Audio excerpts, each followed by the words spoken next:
broken this ceasefire. He killed our people, and he didn't exchange prisoners. We signed the exchange of prisoners, but he didn't do it. What kind of diplomacy, JD, you are speaking about? What do you mean? I'm talking about the kind of diplomacy that's going to end the destruction of your country. Yes, but if you Mr. President, with respect, I think it's disrespectful for you to come into the Oval Office and try to litigate this in front of the American media. Right now, you guys are going around and forcing conscripts to the front lines because you have manpower problems. You should be thanking the President for trying to bring an end to this conflict. Have you ever been to Ukraine that you say what problems we have? I have been to. Come once. I've actually watched and seen the stories, and I know what happens is you bring them on a propaganda tour, Mr. President. Do you disagree that you've had problems bringing people into your military? And do you think that it's respectful to come to the Oval Office of the United States of America and attack the administration that is trying to prevent the destruction of your country? A lot of questions. Let's start from the beginning. Sure. First of all, during the war, everybody has problems, even you, but you have nice ocean and don't feel now, but you will feel it in the future. God bless. You don't know that. God bless. God bless. You will not have a war. Don't tell us what we're going to feel. We're trying to solve a problem. Don't tell us what we're going to feel. I'm not telling you. Because you're in no position to dictate that. That's exactly what you're doing. You're in no position to dictate what we're going to feel. We're going to feel very good. You will feel influence. We're going to feel very good and very strong. You will feel influence. You're right now not in a very good position.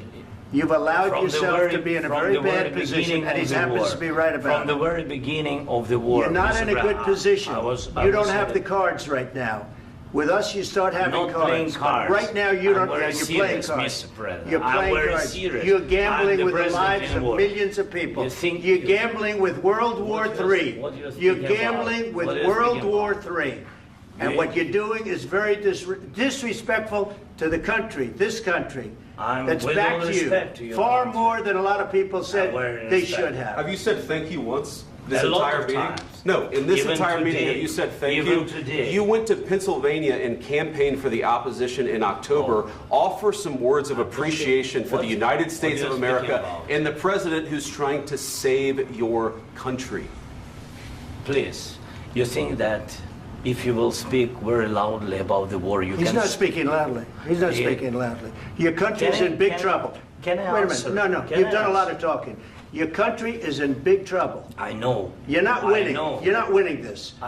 You have a damn good chance of coming out okay because of us. Mr. President, we are staying in our country, staying strong from the very beginning of the war. We've been alone, and we are thankful. I said thanks you haven't been in this alone. cabinet. You haven't been alone. In this cabinet. We gave you, through this stupid president, $350 billion.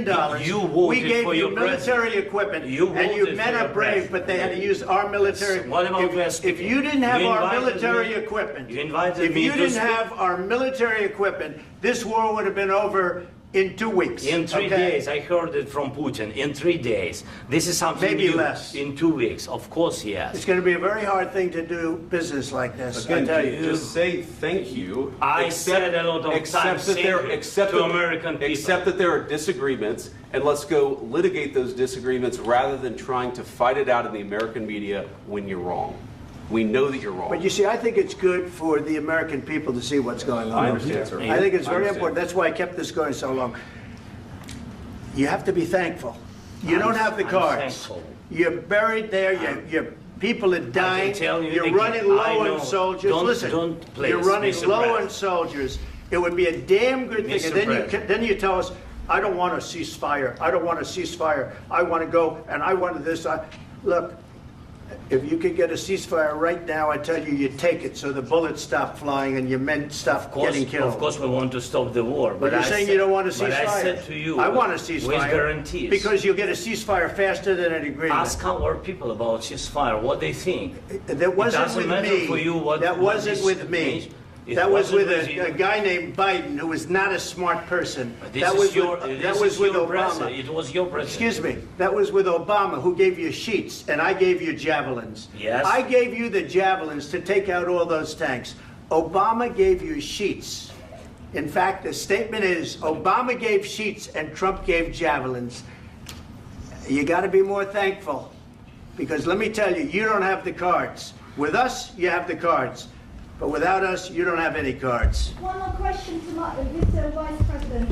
I'm sorry. It's going to be a tough deal to make Um, because the attitudes have to change. What if Russia breaks ceasefire? What if Russia breaks peace talks? What do we do then? I understand that it's a heated conversation right now. What are you but saying? what She's if asking, what if Russia Putin breaks the breaks ceasefire? What if anything? What if a bomb drops on your head right now? But they have Okay? broken ceasefire. What if they broke it? I don't know. They broke it with Biden because Biden, they didn't respect him. They didn't respect Obama. They respect me. But what- Let me tell you, Putin went through a hell of a lot with me. He went through a phony witch hunt where they used him and Russia. Russia. You ever hear of that deal? That was a phony Hunter Biden, Joe Biden scam. Hillary Clinton, Shifty Adam Schiff. It was a Democrat scam. And he had to go through that. And he did go through it. We didn't end up in a war. And he went through it. He was accused of all that stuff. He had nothing to do with it. It came out of Hunter Biden's bathroom. It came out of Hunter Biden's bedroom. It was disgusting. And then they said, oh, the laptop from hell was made by Russia. The 51 agents. The whole thing was a scam. And he had to put up with that. He was being accused of all that stuff. All I can say is this. He might have broken deals with Obama and Bush, and he might have broken them with Biden. He did, maybe. Maybe he didn't. I don't know what happened. But he didn't break them with me. He wants to make a deal. I don't know if you can make a deal. The problem is, I've empowered you to be a tough guy. And I don't think you'd be a tough guy without the United States. And your people are very brave. But you're either going to make a deal or we're out. And if we're out, you'll fight it out. I don't think it's going to be pretty, but you'll fight it out. But you don't have the cards. But once we sign that deal, you're in a much better position. But you're not acting at all thankful. And that's not a nice thing. I'll be honest, that's not a nice thing.